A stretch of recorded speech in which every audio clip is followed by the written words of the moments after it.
আমাদের আলোচিত বিষয়, সেটা হচ্ছে রমজান চলে গেছে। রমজানের কাছ থেকে আমরা শিক্ষা নিব।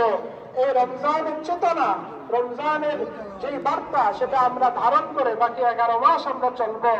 3 নম্বর বিষয় যেটা, সেটা হচ্ছে সদকা ফিতরের বিধান।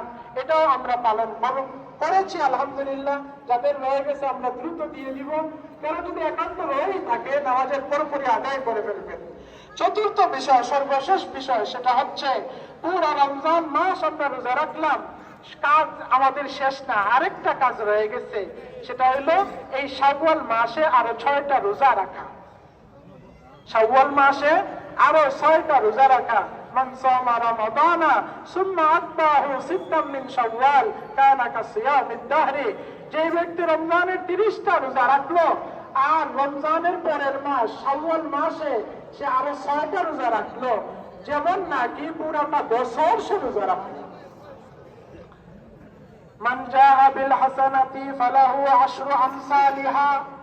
শরীয়তের বিধান হইল এক আমলে 10 নেকি, এক আমলে 10 নেকি। এক রোজা 10 দিনের রোজার